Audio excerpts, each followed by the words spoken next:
Malah mereka membangun tembok-tembok yang lain. Nah, kan sudah ketahuan.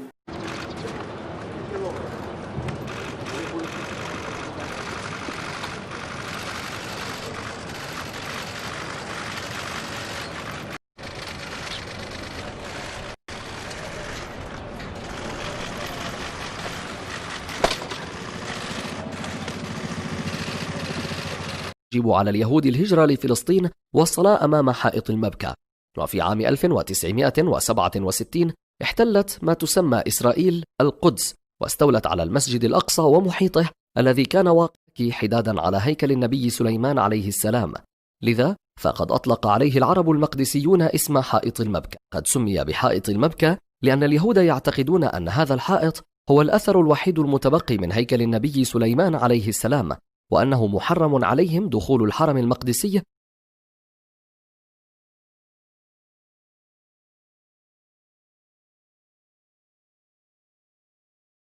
وإنك لعلى خلق عظيم.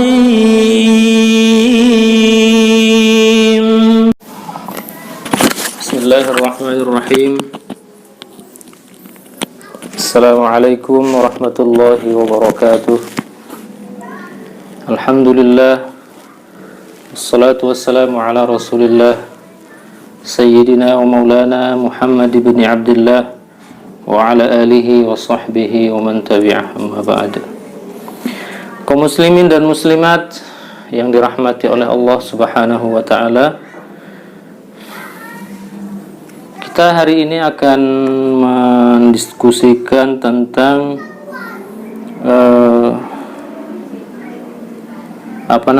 haitul mubki, ya.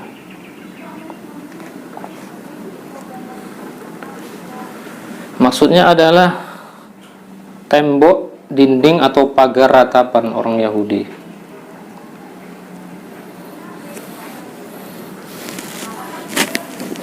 Jadi orang Yahudi itu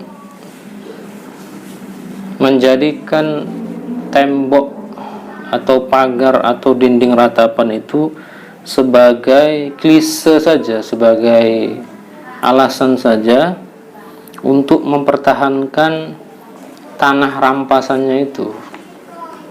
Jadi sebenarnya di situ letak keburukan dan kelicikan mereka itu. Jadi mereka rampas tanah orang, mereka rampas negeri orang dengan cara yang keji, dengan menjajah, dengan membunuh, dengan membombardir. Kemudian setelah dirampas, dia kuasai, kemudian mereka tembok, mereka pagar, mereka dinding, dengan dinding yang tinggi, dengan tembok yang tinggi, dengan panjang yang sampai ratusan. Nah, dengan cara seperti itu mereka itu ingin melanggengkan atau berupaya untuk supaya apa yang mereka dapatkan itu dengan cara merampas itu tidak diambil kembali oleh orang yang punya. Ini sungguh licik memang. Bagaimana sebenarnya asal usul atau sejarah daripada dinding ratapan ini? Jadi dinding atau tembok ini sebenarnya dulunya itu dibangun oleh Raja Herodes yang memerintah atau berkuasa pada abad 19 sebelum Masehi. Jadi mereka senang ada tembok itu, mereka klaim bahwa tembok itu tembok suci, dinding itu dinding suci. Nah, ketika tahun 70 Masehi, ketika orang-orang Yahudi ini memberontak kepada kekuasaan Romawi, Romawi kemudian menyerang mereka dan mereka kalah. Runtuhlah bangunan tembok yang dibangun oleh Raja Herodes ini. Padahal waktu itu ya aslinya tembok ratapan itu, yang dulunya bukan tembok ratapan sebenarnya, itu aslinya itu panjangnya itu 485 meter. Sekarang tinggal 60 meter saja, sisanya itu tingginya 18 meter. Nah, itulah yang kemudian mereka klaim sebagai tempat suci, supaya orang datang ke situ seakan-akan mereka yang punya. Tetapi anehnya ya, 1967 ketika Yerusalem itu diduduki oleh mereka, orang-orang Yahudi ini, mereka justru bukan memperbaiki tembok yang rusak itu, malah mereka membangun tembok-tembok yang lain. Nah, kan sudah ketahuan buruknya dan klisenya mereka itu, watak mereka itu. Jadi ternyata mereka membangun tembok yang lain. Ini ya di tahun 2002 ya. Di tahun 2002 mereka membangun tembok yang bertujuan untuk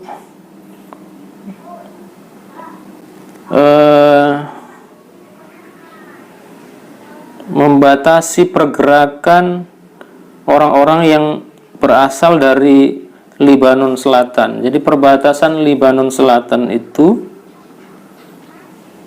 mereka bangun tembok yang panjangnya itu 710 km. Bukan tanggung ya, 710 km. 85%-nya itu berada di tepi barat. Nah, tujuan mereka adalah mencaplok 10% wilayah Palestina. Nah, itu sebenarnya tujuannya, supaya bisa mencaplok, menguasai 10% dari wilayah Palestina. Itu 2002. Kemudian 2010 mereka membangun tembok juga di Gaza dan di Mesir. Jadi perbatasan Gaza dengan Mesir itu, di Gaza dan Mesir itu mereka tembok juga untuk menghentikan pergerakan orang yang berasal dari Afrika ke Sinai, Afrika ke Mesir. Jadi supaya daerahnya itu tetap mereka bisa kuasai, supaya bisa nyaman bagi mereka, ya begitu dibuat tembok sama mereka. Kemudian 2015 mereka membangun tembok sepanjang perbatasan Yordan, mulai dari daerah Eilat sampai lembah Yamna. Nah, itu sekarang sedang mereka bangun bandara orang-orang Yahudi itu ya. Kemudian di tahun yang sama 2015 juga mereka itu membangun pembatas Suriah dengan dataran tinggi Golan ya. Tingginya itu 5 meter. Kemudian 2017 mereka menembok wilayah pendudukan yang mereka kuasai itu di daerah Lebanon Selatan. Jadi memang ternyata mereka mengelilingi wilayah kekuasaan mereka itu dengan tembok. Jadi tembok itu sebenarnya adalah klise dia saja. Mereka itu mengada-ngada saja. Tidak ada sebenarnya klaim tembok suci, tembok ratapan itu tidak ada sebenarnya. Nah, dalam sejarah yang lain kita lihat di kota-kota yang berbeda dari kota yang kita sebutkan sebagai daerah jajahan Israel, orang Yahudi ini, pernah juga terjadi misalnya antara Korea Utara dengan Korea Selatan itu pernah terjadi konflik. Mereka buat pembatas itu antara Korea Utara dengan Korea Selatan itu di tahun 1977 sampai 1979, 250 km tembok yang mereka buat. Dan di tahun 1961 tembok Berlin itu juga dibuat untuk hal yang seperti itu, mempertahankan eksistensi masing-masing pihak. Tentu saja pihak yang dalam tanda petik berkuasa, padahal sebenarnya mereka itu orang-orang yang angkuh merebut wilayah orang lain.